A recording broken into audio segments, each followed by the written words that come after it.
राज्य सेव्यमान।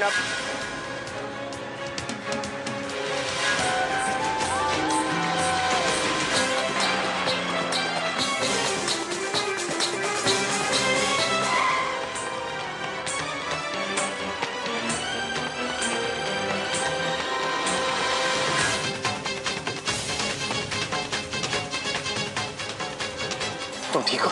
हाँ, चलो।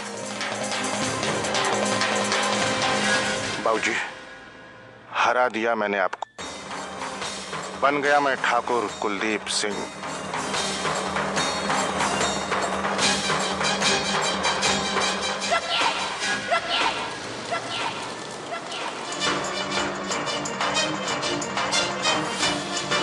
आप बाबूजी की चिता को अग्नि नहीं दे सकते। हम यहाँ आपकी बेइज्जती करने नहीं आए हैं भैया। हम बस बाबूजी को दिया हुआ वचन पूरा करना चाहते हैं। हमें माफ कर दीजिए भैया।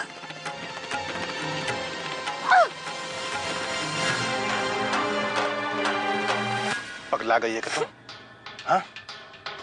बाबूजी ने कभी तुम्हें कोई वचन नहीं दिया था। ठाकुर साहब की अंतिम इच्छा थी कि उनकी बेटी उनका दाह संस्कार करे। ये रही उनकी वसीयत। ये देखिए भैया। आइए, ये लीजिए, ये वसीयत। ये वसीयत बाबूजी ने आपसे बनवाई थी या इस रीत ने बनाई है? आप कुंवर साहब की तरफ मत देखिए, बस बाबूजी के बारे में सोचिए।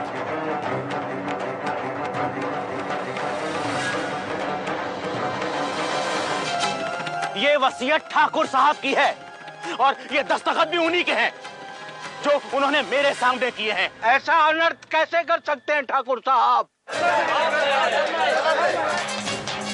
बिटिया, जो वचन आपने अपने बाबूजी को दिया है उसे पूरा कीजिए। पंडित जी, आपके सामने अधर्म हो रहा है और आप चुप हैं। अगर स्वर्गीय ठाकुर साहब की अंतिम यही इच्छा थी कि उनके मरने के बाद उनकी चिता में मुखाग्नि उनकी बेटी दे तो आप अपने पिता की चिता को मुखाग्नि दे सकती हैं।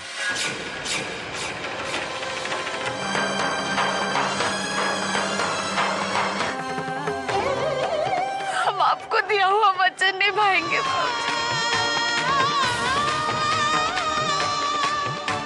भैया।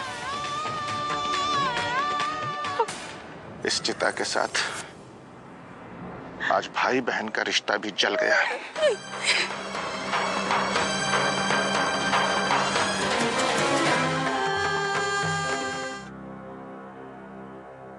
कुंवर साहब के आदेश के आगे कोई नहीं बोल पाया। वो सबको ले गए नई हवेली। अम्मा भी गई?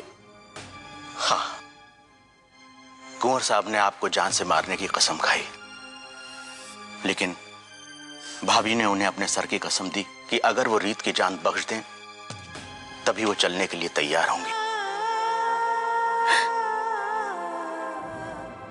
अब हम किसके लिए जी, कैसे जिए?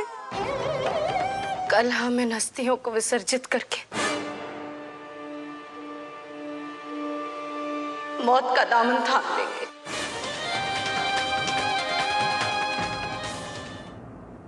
हमने तुम्हारे साथ बहुत अन्याय किया बहू। भगवान ने हमें उसकी सजा दे दी। अब हमें माफ कर देना बहू। भीष्म की दुल्हन तुम कभी नहीं थी, लेकिन हमारे बड़े बेटे संवाद की दुल्हन तुम जरूर बनोगी। अम्मा, हाँ। छलंग चाची, अब हम दुल्हन का जोड़ा नहीं कफन पहनेंगे।